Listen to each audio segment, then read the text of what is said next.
Hi.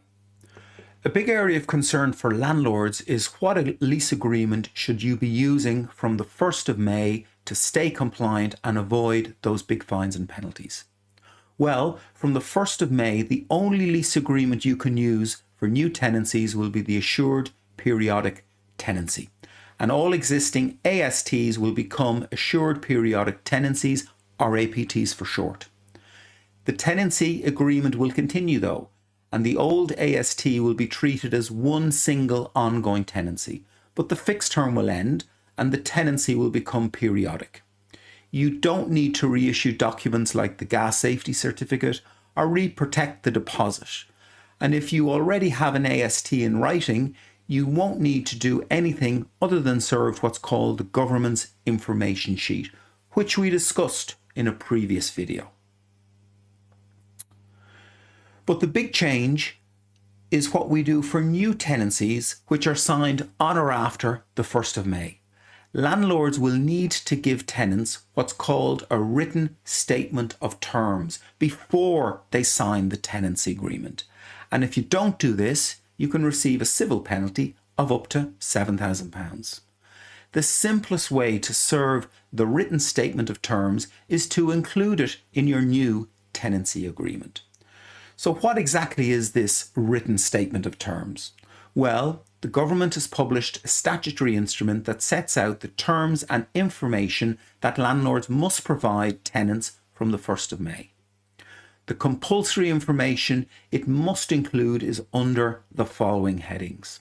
Firstly, the parties in the property.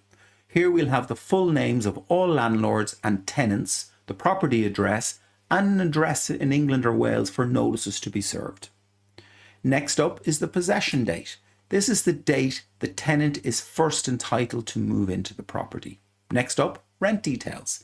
The rent amount and the due dates. Rental periods cannot exceed 1 month, and rents cannot be contractually payable in advance, although a tenant can voluntarily pay in advance as long as it's after the parties have entered into the agreement with no suggestion or pressure from the landlord.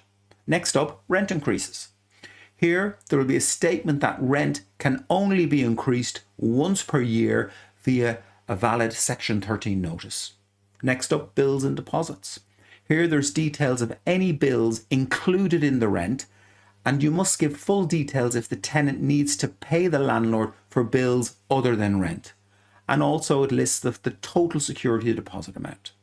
Next up, ending the tenancy. Here it confirms the minimum notice period that the tenant must give to serve a notice to quit, to terminate the tenancy. And this will normally be 2 months, and it cannot be for more than 2 months. This notice will need to be in writing, and it needs to expire at the end of a rent period. Next up, landlord notice.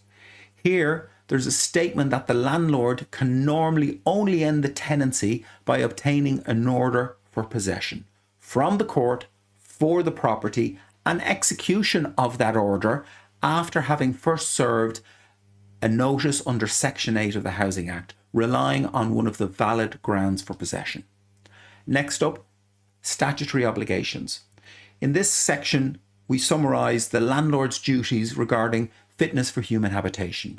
You need to include specific clauses saying the landlord is obliged to ensure the property is fit for human habitation, and that the landlord must keep the property in good repair under Section 11 of the Landlord and Tenant Act. This places an obligation on the landlord to maintain the structure and exterior of the property, including installations for the supply of water, gas, electricity, heating systems, drainage, and also sanitary appliances. And finally, there's a clause dealing with special rights. There are 2 rights that tenants have that need to be mentioned in the written statement of terms. The first is the right to keep a pet, and the second is about their rights under Section 190 of the Equality Act 2010, which allows them to apply to make improvements to the property for a disabled person. If you don't have all of these clauses in the statement of terms or in your tenancy agreement, you can receive a civil penalty of up to £7,000. So please take heed. So that's what you must include, but also, and maybe more importantly, here is what you must not include in your new APTs entered into from the 1st of May. Well, from the 1st of May, landlords must not purport to let for a fixed term.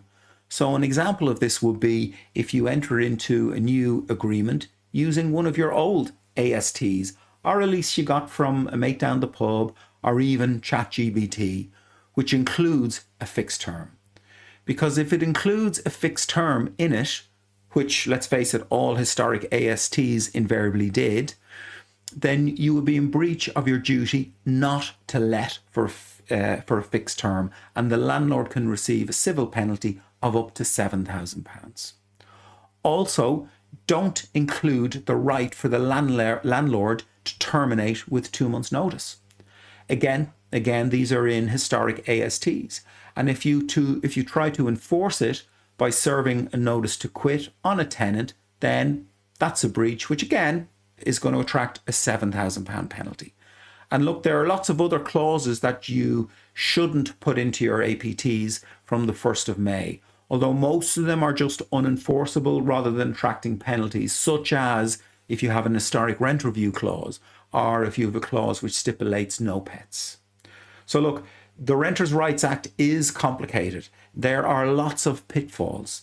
There are significant changes with basic fines for non-compliance starting at £4,000, rising quickly to £7,000, as outlined above. Not to mention rent repayment orders, which now extend to 2 years. And let's face it, that could amount to £35,000 or even more for your basic 2-bed or 3-bed house.